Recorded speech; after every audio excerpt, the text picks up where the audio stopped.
સુરતમાંથી એક ચોંકાવનારી ઘટના સામે આવી છે. માત્ર વધુ ભીખ મળે તે માટે એક દંપતીએ 4 મહિનાની માસૂમ બાળકીનું અપહરણ કરી લીધું હતું. મહારાષ્ટ્રના નંદુરબાર જિલ્લાના આ દંપતીએ સુરતના નાનપુરા વિસ્તારમાંથી બાળકીને રમાડવાના બહાને લઈ જઈ ફરાર થઈ ગયા હતા. જોકે સુરત પોલીસની સતર્કતા અને ઝડપી તપાસના કારણે આખરે બાળકીને સુરક્ષિત રીતે બચાવી લેવામાં આવી છે.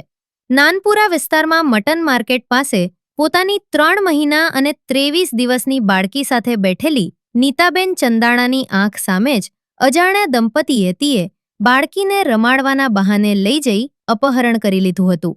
ઘટના બાદ માતાએ તરત જ 8મા લાઇન્સ પોલીસ સ્ટેશનમાં ફરિયાદ નોંધાવી હતી. પોલીસ માટે કેસ ખૂબ જ પડકારજનક હતો, કારણ કે આરોપીઓ પાસે મોબાઈલ ફોન નહોતો અને બાળકીને ઓળખી શકાય એવો કોઈ ફોટો પણ ઉપલબ્ધ નહોતો.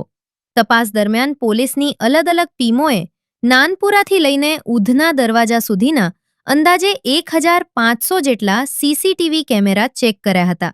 સીસીટીવી ફૂટેજના આધારે આરોપીઓ બાળકીને લઈને ઉધના રેલવે સ્ટેશન તરફ જતા જોવા મળ્યા હતા.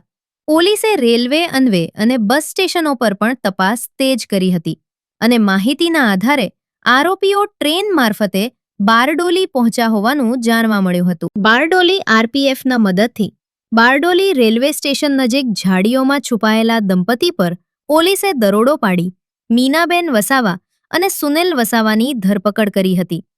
પોલીસે બાળકીને સુરક્ષિત રીતે કબજે લઈ તાત્કાલિક પ્રાથમિક આરોગ્ય કેન્દ્રમાં સારવાર માટે મોકલી હતી, જ્યાં બાળકી સંપૂર્ણ સુરક્ષિત હોવાનું જાણવા મળ્યું.